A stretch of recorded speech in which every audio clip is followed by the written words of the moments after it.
This is an RNZ podcast.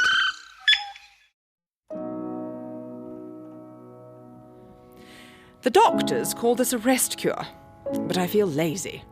I read the newspapers every morning and see that the suffrage movement is, well, suffering more than moving. We thought we were changing the world. They were very against women. In those days, they didn't count. The values and even that character's putting out into the world, I mean, people are going to see it and they're going to take whatever they choose to take from it, and I think that's really important to be discerning around that. Femme strength is traditionally more tied into emotional intelligence. Went on deck about 7, the waves rolling high, ship pitching and tossing about like a cork. One moment we're down in the valley and the waters seem as if they must break over us and engulf the ship. The session would go better, basically, because a woman could comment on a woman's appearance and say, we could change your hair a little bit. Hi, I'm Sonia Sly, and this is episode 6 of Beyond Kate. And again, we're traversing women in history to today. And this time, it's an exploration of the creative kind, women and the arts, including some who've been left off our history books, which we'll get to in a bit. Firstly, some music. I headed to Great South Road in Auckland to meet Kay Eadie and her son John at their family-owned business Lewis Eadie Limited. It has a rich history that dates back more than a century. Okay. Yeah, well, it's Steinway's the best piano that you will find to begin with. And this is quite unique in the sense that it's like having a concert in your own home.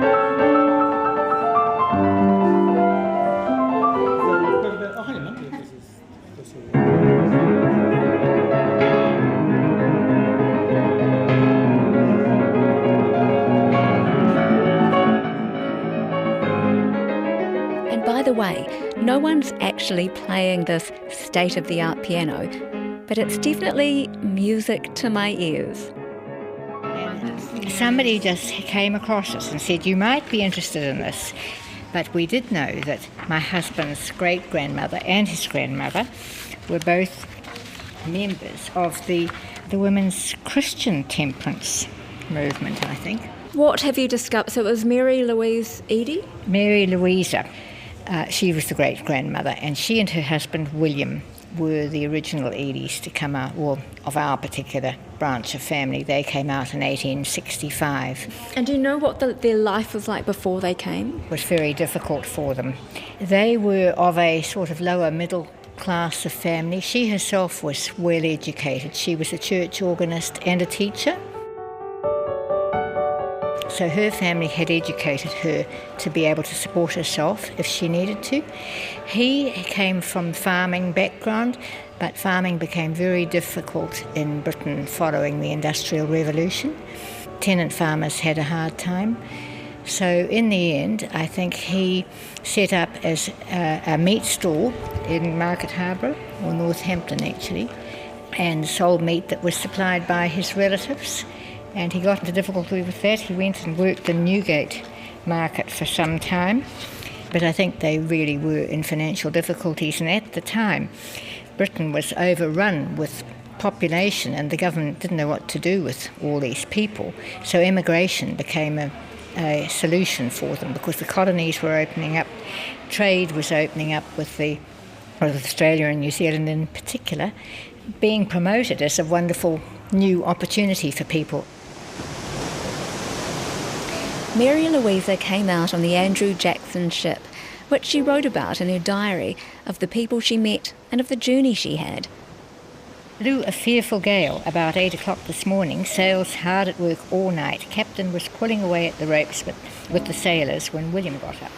Went on deck about 7, the waves rolling high, ship pitching and tossing about like a cork.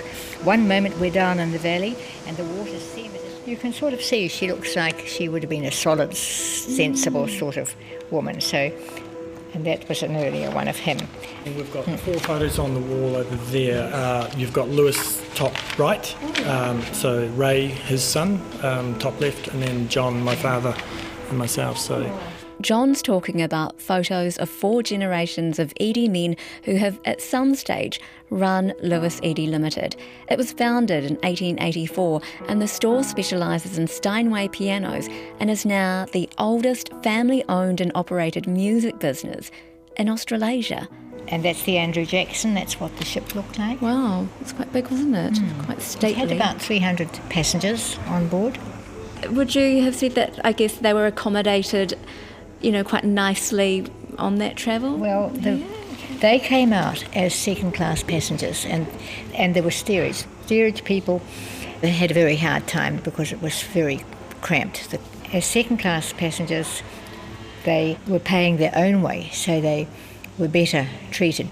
William acted as the ship's butcher on the voyage out, and I believe that was so that he could make them cabin-class passengers, and that gave them much better food and everything else. They were able to have the food that was killed on the boat. They took live animals on, you see, and killed them.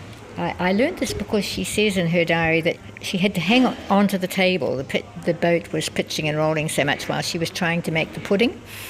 And I thought, why was she trying to make the pudding? And that's how I found that that's what they did. They prepared it and had it cooked up. And after their journey, when they finally made it to Auckland, they became active members of the Congregational Church. And it's also where the history of the Edies and their involvement in music began to take shape. He was a lay teacher, I think. So their life centred around religion, and she taught young women there. They would have had an easier life here. So she was teaching music? Nowhere have I found that she taught music as a music teacher in Auckland, but I imagine she taught her children, and I imagine that she probably included music lessons in whatever she taught at the Congregational Church, because the churches provided a lot of the education at that time before sort of schools were fully developed. So a lot of what they referred to as Sunday schools was actually proper education for the children in Auckland. And we'll be delving into the topic of education in the next episode. She was the organist, I think, for the church in Cretan where she lived. So she would have come from quite a middle-class family? Yes, it was unusual to have that sort of education unless that your parents thought that you would end up being a governess or a teacher. I mean, a lot of the more genteel women would have learnt embroidery and not to be an organist. And remember how Felix Maguire, in one of our earlier episodes, was the president of the local choral society? Well, Mary Louisa was also involved. It sounds like they were a massive way to pass the time, a form of entertainment, if you will. Really, I think it was part of the culture of the time. And the children played in the orchestra and they gradually developed. The sons were all very musical. Arthur Edie had a band and an orchestra. He became by appointment to the Governor-General. His orchestras always played at Government House for their events. Lewis always tuned the pianos, so he became by appointment to tune the pianos in Government House. The other brother, he played the piano very well, but he didn't pursue a musical career. They used to employ bands to play at things like the Great Exhibition that was held in the Domain, and music. Also places like the Orange Coronation Hall, yes, which was built very much as a dance hall for that generation. So actually, I mean, they would have been quite integral to the, social life. The whole culture, cultural yes, life. because you have to remember. Call the Edies. Well, it wasn't. The thing is that music was, after all, the entertainment centre for people that came out. What I think would have been hard for Mary Louisa would have been coming out without a piano, because it was very expensive to bring a piano out. Because they take up a lot of space. And shipping is still expensive today too. So some things never change. Now, music has been passed down the generations of the Edie family. I've grown up in the business. I worked Saturdays when I was at school, but I didn't really feel any great sort of burden taking it on. And how do you feel about the roots that kind of date way back in your family history? Well, I'm learning a lot about this today, so it's quite interesting. All of the Edie women that I've certainly known have been quite strong-minded people, and that becomes a reflection on you as a person, as a male as well. One moment we're down in the valley and the waters seem as if they must break over us and engulf the ship. The next, we're riding on the top of an immense wave. It looks fearfully grand. The sun is shining at times, and as the waves roll and the spray blows about, it shows all the colours of the rainbow.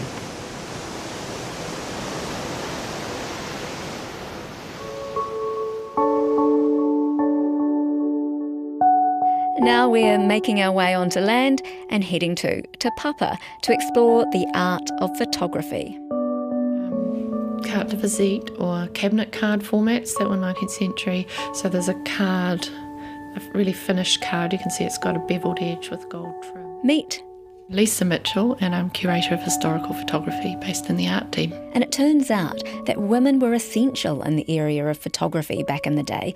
Male photographers would often hire female assistants because a woman could comment on a woman's appearance and say, we could change your hair a little bit or whatever. It would make a better photo, but of course you're getting into dodgy territory with a man doing that. But one of the areas of tension with photography is that it wasn't considered an art form because of the commercial aspect. And maybe there are people out there today who feel the same way. Fine art had a very high ground. People often felt challenged by the arrival of photography and what threat it had on art. So it was obviously looked down on by a lot of fine arts, but also Harriet, for one, and Herman a little bit in their advertising and stories they had about them, emphasised that they're fine art photographers, and photographers often did that as it's almost like a code word for quality, and saying we are quality, skilled photographers who product, I suppose, good portraits, prints that last. And that was essential. You see, around the same time, people were beginning to pick up photography as a hobby, but it didn't mean they were any good. It's the same today. Just because people have cameras on their phones, it doesn't make them a skilled artist or photographer. In the 19th century, a lot of people picked it up to try it out, and, obviously people coming here trying to do any kind of work they could. Don't forget that this was a time where people were carving out new ground. They stumbled on some new technology and ran with it, as people do today. But while there were female assistants in the field of photography, there were also talented women photographers, and two that Lisa knows of who were prominent in New Zealand but have never been recognised in our history books. One of those was Louisa Herman, who was the Wellington photographer, who took lots of portraits of MPs of the time. She migrated with her father to New Zealand, leaving her life in Britain behind. And when she got here, she started working in the back room of the Connolly and Herman studio, which was in Lambton Quay. In 1890, her and Richard Herman got married and they set up a studio in Cuba Street. 2 years later, she gave birth to a daughter. Tragically, 2 months later, her husband passed away of typhoid. But she pushed on, running the business on her own as a single mother. It seems nothing could stop her. She did in 1897 build there was a fire and the studio got rebuilt, and it was a very lavish, it was sort of trumped as the lavish, most well-appointed studio in the colony at the time when it reopened. So she must have been doing quite well. I guess she may have got an insurance payout as well. Louisa was savvy and talented. She set up a brand spanking new store on the corner of Cuba Street in Dixon, where today you'll find an optometrist. So this was a multi-storey. It had waiting rooms, toilets, dressing rooms, over 3 levels. There were examples of the portraits down at street level. On the top floor was factory-type area of the studio, I suppose, with dark rooms, retouching areas. But it also trumped that there was separate toilets for female employees up there as well. And as you'll know from one of the previous episodes, a lack of facilities for women had been a massive problem. Plus, it meant too that she could make her clients or sitters more comfortable, and that means more business. A lot of celebrities, well-known people went there. This is Seddon's son, about to embark for the Boer War in South Africa, being photographed by Herman in the studio, and it's published in the New Zealand Graphic. Which was one of the first publications to publish photographs. sort of trumped itself as an illustrated newspaper. All the portraits for the members of the New Zealand House of Representatives from 1903 to 05. So they're all photographs individually, and then you can see they've been cut out and mounted onto this board so that would have hung Parliament. And she also had celebrity sitters, like touring actors who came into town and wanted a photo or two to advertise their shows. So that then the photo could go to something like the New Zealand Graphic or the Auckland Weekly News or one of the illustrated newspapers, and it would be published saying, Miss So-and-so is in town. So considering she took portraits of lots of important people, why was she not recognised in our history as an artist? There's angles around, almost like little slights that seem to want to remove validity or, almost gender them out of the picture, out of history. The same went for a young Harriet Cobb. But it wasn't that society gendered her out of the picture. In fact, it was her own family. Harriet Cobb was based in Napier and Hastings. She came out here from the UK. Her father was a photographer and he taught her the trade. When she married, her husband also learnt the trade, and they came out to New Zealand in 1884, and within the year had set up a studio in Napier, and then the following year in 1885 in Hastings. We've got a relative over in England, and he's just written a whole lot of stuff here. This is Len Cobb. And we're just looking at this in absolute horror. And his daughter Martina. How badly they downplay the woman's role in the business. I visited them at Len's cosy townhouse in suburban Auckland. Both are artists in their own right. Len was once a painter, photographer, and also worked in advertising, and some of his work lines the lounge wall. They're descendants of Harriet Cobb, one of the female photographers who have been left out of the pages of our history books. Don't forget, this is 1862, when they set up business in photography in Bournemouth. They were very against women. In those days, they didn't count.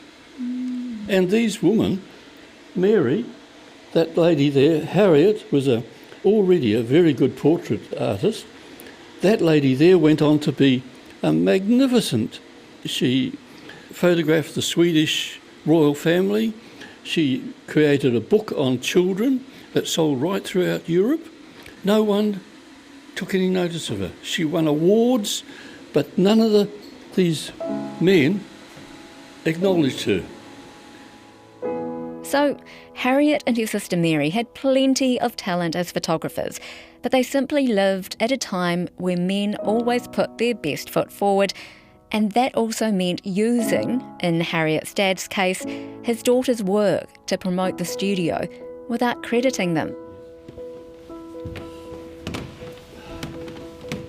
It's time to head upstairs to check out the camera, a piece of Len and Martina's history. The camera that she brought out from England in 1883. This is where the film goes in. So she'd put the slide in there and then close it up. To take a photo, she would pose the two children, get the camera ready, put the glass in, and say, "Children, hold it." Take the shutter off and count 1, 2, 3, 4, and put the shutter back on. It sounds kind of labour intensive. Is she pulling something at the same time? Like, how does it? Oh no, that's all she did. What kind of camera is it? Is it top of the line? They call it a dry plate. In those days it was the start of really the photographic revolution, because all the technology was growing every day, and after a while they did develop lenses with shutters and stuff, but that was to come. That was a long time ago. Harriet started working for her dad when she was 15 years old. She had a long career, working right up until 10 years before her death. Her husband, as it turns out, was a very religious man. They had 15 children together. 15 children! I know, I'm exhausted just thinking about it. But while all of this was happening, her husband tried to elbow Harriet out of the business. But she wasn't having a bar of it. And also, he wasn't competent enough. So it called for drastic measures. She kicked him out, took over the job of photographing children. Yeah, she had the kids and then just So see you later. See ya. I wonder how rare that was. Look, it started way back when she was born in 1846, way back in Norfolk, in a farming community. Then her dad, who became the first photographer, he was only a groom looking after horses in sort of stables and stuff. Worked himself up to be a manservant, but it laid the foundation for Harriet to become super efficient. She was the eldest girl, and she had that drive in her. Now, Harriet signed the 1893 women's suffrage petition along with her daughter. She'd had a privileged life, arriving on a ship called the Lady Jocelyn, and they'd paid their own way. Len even has old journals. In it shows that there were parties on the way out to New Zealand. Can you believe it? But Harriet's interest in women's suffrage was driven by a desire for equality. And I think that's why Harriet left England, to be able to become somebody that was recognised for her own work out here where we had that new slate. I've come across this written online because early woman photographers mainly specialised in portraiture, that they're not considered artists. And it seems crazy to me to make that distinction, because in fine art and painting, So much of it's painter is still an artist, you know, and it's like, why are you drawing a line here?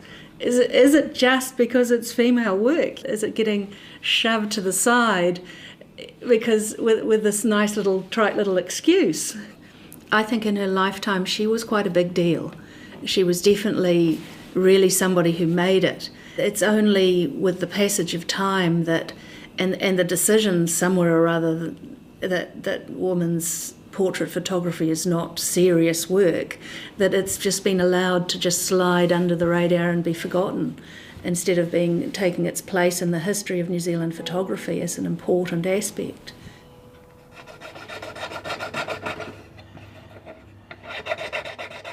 Next, I headed down to Dunedin to meet jeweller Jane Dodd. And my first stop is the little workshop underneath her house. Well, recently I've been working mostly with wood and bone, a little bit of stone as well, and I've been making quite sculptural pieces.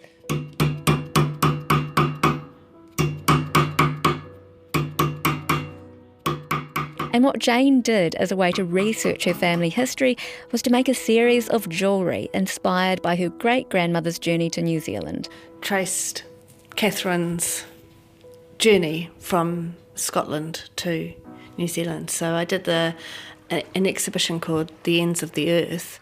So Jane managed to find the diary of another woman who came on the same ship, which meant she got an idea of what the weather was like and people who died on board, and from that I built up a narrative that I based my jewellery around. Which culminated as scenes through the portholes of the ship. I did these bracelets and necklaces.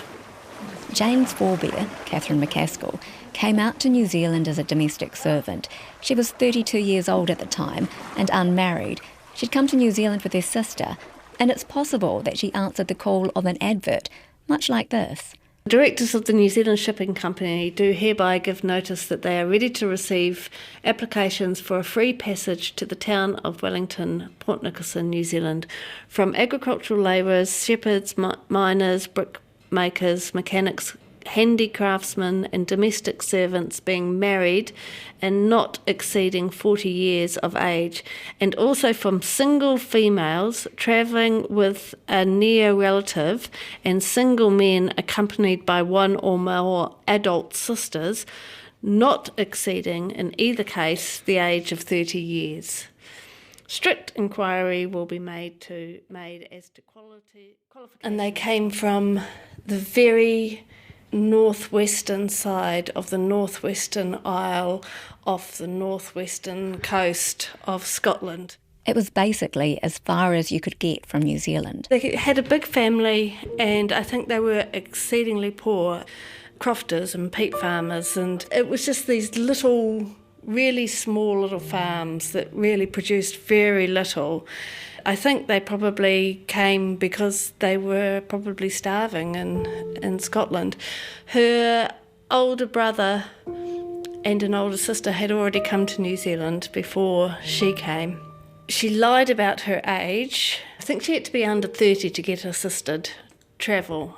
Anyway, she came to New Zealand on the Kaikoura from Plymouth to Wellington, and then she came down to Dunedin. Now, when she arrived, she was employed by Jane's great-grandfather, Herman Dodd. His wife had passed away and he had teenage children. So he got Catherine to become his housekeeper, and then they got married. I think it was probably quite convenient. He was 30 years older than her. She came from a little town called Sharda. How would you describe what the life was that she came to in New Zealand? My great-grandfather, who she married, was a draper.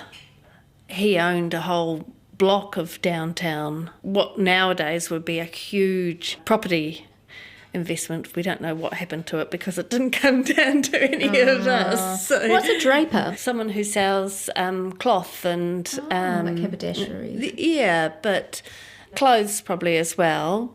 More towards a general store than what we think of as a material shop now. You know, she landed on her feet leading a very comfortable life. It was worth the wait for her, obviously. Worth the journey, worth the seasickness. Yeah. I mean, what does it mean to you to know that she signed this petition? Oh, it's just good on her. Yeah. I don't know anything about her character, but it shows to me that she had an idea of her own rights and wanted to present, where she wanted the world to go. And we've explored plenty of stories throughout the series of women who signed the petition, but I can't help but wonder how suffragist Kate Shepherd felt about where things were really heading for women. Was the push for the vote worth it? What were her frustrations? Was she driving a movement forward that most likely stretched her and absorbed all of her energy? I mean, as we know for women today, it often means that some parts of our lives crumble in the process when we're pushed to the point of exhaustion. The doctors call this a rest cure, but I feel lazy. I read the newspapers every morning and see that the suffrage movement is, well, suffering more than moving. We thought we were changing the world. I suppose we have, in a small way. Women's votes are something. But then there's the next thing. Another country with injustice. Another oppressed people. Women and children still suffering the effects of men and the demon drink. Always the next thing. This is actor Amy Talton, and when we met up, she was rehearsing the role of Kate Shepherd for a Wellington production at Circa Theatre called Modern Girls in Bed. I think it's sort of about 1904-ish, and she was back in the UK, had gone back with her husband and was basically, really unhappy. She sounds pretty frustrated, is what I get the sense. When she got through it, one achievement, it kind of just began to feel like there was always something else and there was always another thing. I mean, the women's votes was actually the way that she wanted to try and achieve temperance and get drink banned, but that was her first port of call, and then it just sort of snowballed from there. Now, she simply had enough, and that goes against the image that we have of this robust woman who had energy to burn. But in fact, I think as women today, many of us can probably relate to this version of Kate much more, because we often burn the candle at both ends. And I just want to stay under this blanket. The profession of law has been thrown open to women. Legal separation from worthless husbands can now be obtained summarily and without expense. She was actually unwell with nerves. This is the fascinating bit, because this is the bit you don't hear about. So all the frustrations and all the feeling like quite overwhelmed by the amount of work that there is to do. That feeling that you had to take all these tiny little steps to achieve this big thing that you were really after, which was equality for women. What do you think that she would think now if she was here? Like, being in her shoes for a moment in time, shocked at how far everything has come, but also shocked that we still don't have equality. Anecdotally, she was a very humble person, but the script kind of plays up that perhaps by today's standards, she's still quite prudish. The writers have put in stuff about the counterpoint of Jacinda and the baby and what that means for where women have got to. But Kate Shepherd's take on it, that she's kind of appalled because in her time she was trying to prove that women would not let mothering interfere with their politics. They've had enough of life. Director Rachel Leonard. They've had enough of the world. They've taken to bed. And I guess it is a place too where one can just be either on their own and their thoughts, a bit vulnerable with nobody else watching. Yeah, that's right. And putting women in bed, without the male gaze becomes about it being a place, not sexy time, but a place of vulnerability, but also rebuilding. It's a safe space where you're often alone or sometimes with a very good friend where you can just be and recharge and regroup. And I saw my mother do this, who was a frontline social worker for child, youth and family for 20 years. And the work that she did would just take it out of her. And she would go hard solving New Zealand's problems all day, every day. And then a few weeks of that, she would just crash and she would go to bed with a pile of novels. And you wouldn't see her from Friday till Sunday. And she rebuilt the strength to get back up and go back out on Monday morning. And that's the thing. So many women today are juggling domestic duties, raising a family, having a career, pulling overtime. It's round the clock and it takes its toll. The writers have hit something very poignant and very powerful. And kind of reclaiming the bed. This is Cherie Jacobson, who co-wrote the play with actor and writer Alex Lodge. In the past, women were called hysterical or put on bed rest for various reasons. For nerves. Yeah. And of course there's lots of good reasons to go on bed rest, but we're looking at it as a place of dreaming and scheming and rest and rejuvenation. Also confinement, like Kate Shepherd is annoyed that she's in bed. She wants to get out, deliver her speech in Berlin, keep making change, but she's really battling with this feeling of so much to do and Exhaustion. Emotional exhaustion. Yeah. Which reflects so much of life today for women. It's hard and the work never stops. Modern Girls in Bed is a play with an all-female cast and at least 3 of the women have children. So what are the demands that they're faced with as actors, artists and mothers? Back to actor Amy Tarleton. It definitely has an impact. I have a sick child in the green room right now. It's life. I'm a single parent. There's definitely that personal counterbalance all the time as a parent, whether you're a single parent or a parent in a partnership. You've always got that mummy guilt versus the wanting to do what you feel like you need to do, as well as that parenting is hard and you just need breaks. I have been lucky enough in the last few years to work on productions that have been very family friendly. Having said that, I can only manage to do 1 show a year because it's not sustainable, because it's unfair on my child to actually not be there. Rachel Leonard again. I think it takes a particular type of decision to consciously decide that, yes, I'm going to continue to be an artist and a teacher and a parent at the same time. I did 10 months at home with my first daughter, loved it, but felt so much that sense of losing myself. I've just got to get back into this work, even part-time, and just have something for myself that fulfills me as a person and as an artist, as well as a mother. I've got daughters and I feel like there's a particular pressure to be it all as a mother to daughters because I'm modelling what I want them to be as well. So that they can look back and go, she wasn't always there, it wasn't always easy, but she made it work, and so can I. So, is the theatre world a place for equality for women? It certainly provided women with a platform to have a say, to speak their minds and, yes, to be political. But co-writer of Modern Girls in Bed, Alex Lodge, says when you're a female playwright, you're always a female playwright. Yeah. And for us, it's also been quite hard with this play because for us it's not just a feminist play, it's a surrealist play and it's a historical play and it's a comedy. But people are always so tell us about your feminist play. We're in the Women's Theatre Festival. Yeah. So that is a hard hurdle to jump. Lots of women will go to a play called 12 Angry Men with 12 men in it, but a lot of men will say, oh, it's in the Women's Theatre Festival, it's got a cast of 7 women, I don't know if this is the show for me. And that's where the gender divide comes into play, and how women and men want to see themselves reflected back. Or not, as the case may be. Now, it comes down to how we express ourselves, and then how it's interpreted. Why can't men enjoy stories about women? I mean, they live with women, they interact with women every day. I can enjoy stories about men.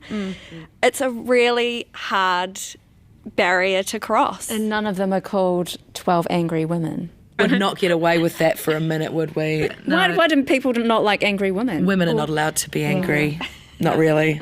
It's not sexy. I think like a guy's idea about what makes it, like what an angry woman is actually, I don't know, a little bit skewed, because a woman needs to just be a bit forthright and actually say what she thinks, and then all of a sudden, what's wrong with you? Oh my God, I'm backing away. Have an opinion, but don't disagree with me. And you see it in those things about management styles in business situations around how when women display behaviours that are typically male behaviours, they are judged much more harshly than a male manager would be for the same thing. We'll be unravelling this topic in episode 8. 2 more to go when we get down to the business of work. Well, I am part of the band of Maori writers, of novelists. I'm a New Zealand writer. Author Paula Morris, who was also in the last episode. But this time we're focusing on her as a creative and the interconnectedness of what it means to be a Māori woman in the arts. You know, if I'm appearing at overseas festivals, like I'm about to go to one in India, I'm going to two in Canada, and my biography will read, Paula Morris is a New Zealand writer of Māori and English descent. So that's easier for overseas people to understand, because if you start putting in Ngāti Wai, Ngāti Whātua, they have no idea what that means. They think it's sort of an alternative name. So I have those inheritances. But I'm also a woman who lives now in the 21st century. That's a complex and complicated time for us. Recently, Paula's been learning to weave. It connects her to her Māori identity, but also what it means to tell stories within a community of other women. My grandmother was a weaver. I remember her as a child going up to Bastion Point at the marae up there, and she was working on a tukutuku panel with someone else that we now have in our home.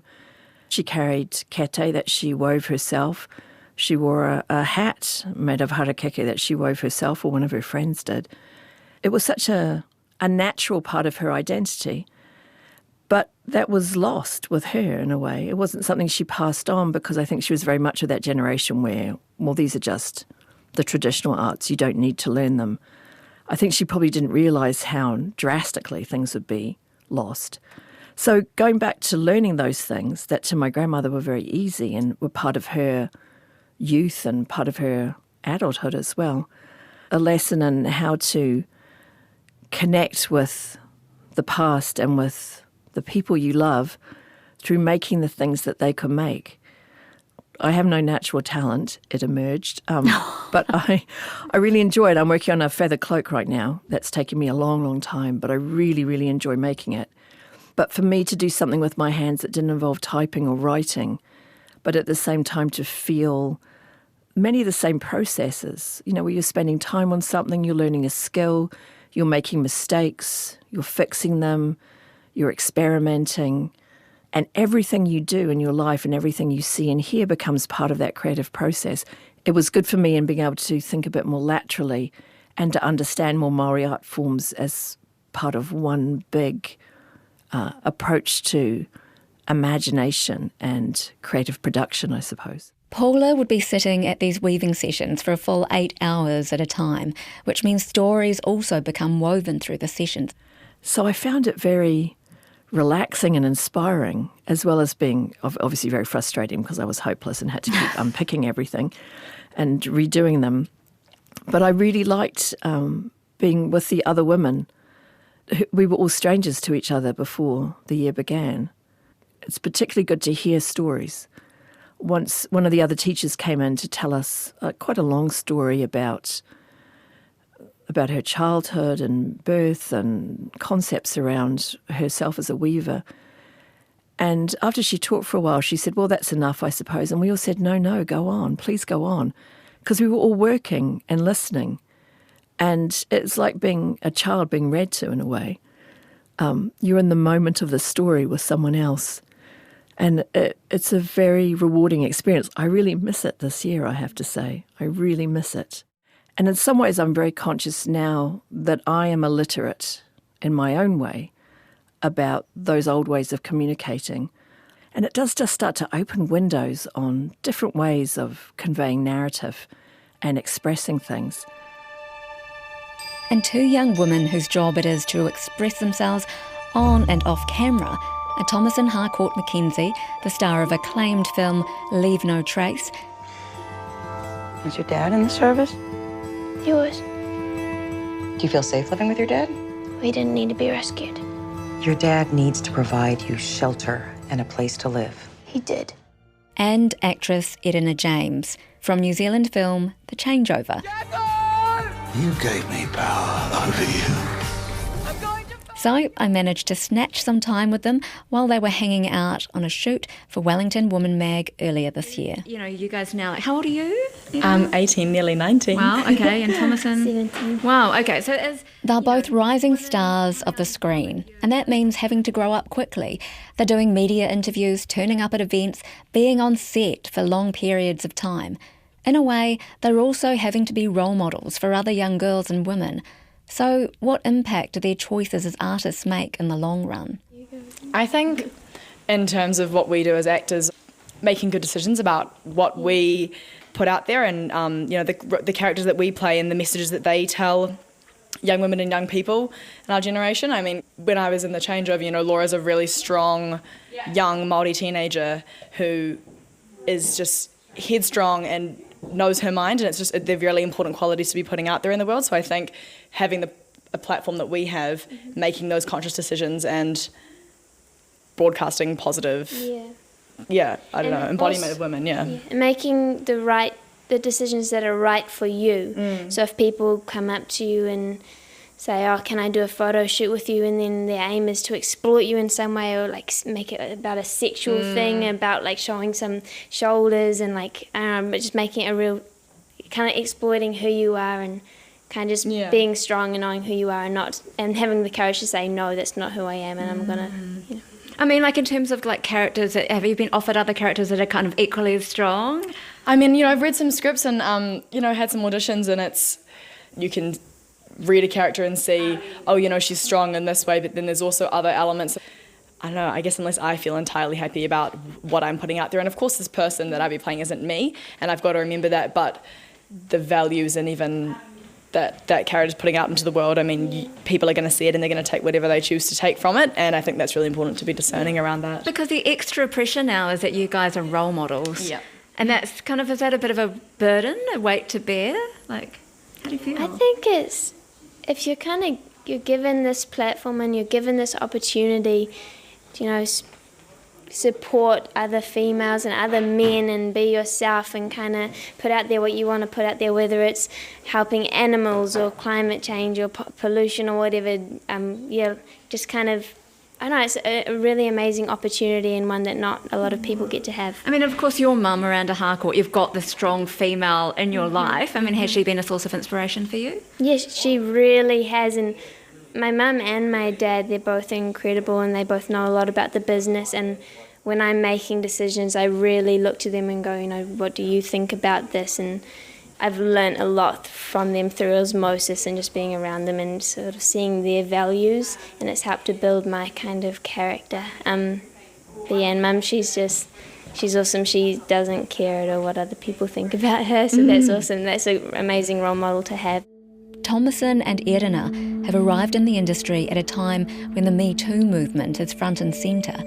If you've been on Twitter or Facebook in the past day or two, you may have noticed the words Me Too are dominating. Hundreds of thousands of women and some men have taken to social media to share has gripped the globe and sent shockwaves through New Zealand. In response to the scandal that's rocking Hollywood.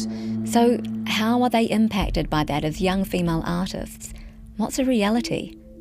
It's like, we're coming into it in a time where this is being spoken about. Lucky that, we're coming into the industry now rather than 20 years ago. I mean, it's changes are happening and they're big ones. Yeah, So and also we're super lucky not to have to experience that stuff that wasn't being thought about or noticed or taken seriously back then with you know, And young today, people, just young girls and even young boys being taken advantage of. But also it's this it being on your mind all the time. I have been, like recently, if I'm in a room with just a bunch of guys or a guy, I do go, oh, like I'm vulnerable in this moment. It's just so on your mind at this time. Lastly, back to modern girls in bed and looking at what the millennials in the play are affected by. We were really interested in that format of Top Girls, where you have women from different strands of history all braided together, and then kind of putting that in the context of like the age of information, and where these girls just have like so much access to information, to history, to art, to all this stuff, that they kind of are like overloaded with opinions of how to be and how to deal. Because while we could say that life for women in our past was hard, life for young girls and women today is even harder. Our message is that there's no single way to be, there's no single form of feminism, and there's no single form of heroism, because, you know, there's big acts of heroism, and then there's bringing your kid into the green room when you're working, and that's like an act of heroism. I've been mentoring a teenager recently, and a really strong sense of frustration I get from her is that there are old men running the world, and they're making decisions that she and her friends will have to live with over the next 20 years, the effects of those decisions. And she feels really powerless and voiceless. But actually, when we look back in history, there were difficult times always through history, and Kate Shepherd had to go on bed rest because of nervous exhaustion, and there were lots of people who took to drink, and, you know, it's really hard to compare then and now. So I think we're trying to do so with a lot of understanding and generosity, and also just realise that everyone has their foibles. You know, no one's perfect. Even if you did achieve votes for women, you would have had hard times and maybe not always have been the nicest person. Yeah. But do you think that women actually have to work harder to be stronger? I mean, femme strength is perhaps traditionally more tied into emotional intelligence, and that means that it's a bit less performative as like strength, so that it's more about kind of reflecting on yourself, saying, I need to rest, or I need to not go to that thing, or I need to not engage with that fight, you know, whereas I think traditionally more masculine strength is about going in there and, you know, powering through no matter what. And I think making your voice heard, making a contribution, make sure it's recognised. The consumption of coffee, tea and meat are forbidden here. I tell the nurses that I feel different, yes, so much more healthy. But privately, I suspect that the only way to feel better is to unsee the greed for power in the world. We're interested in how you choose your battles and what is important to you. Are you going to sacrifice your health for your art? You know, are you going to use your time when you're sick in bed to make wonderful new plans for your future? You know, it's about kind of choices and being careful with your thoughts and being careful with yourself, and that's a form of strength.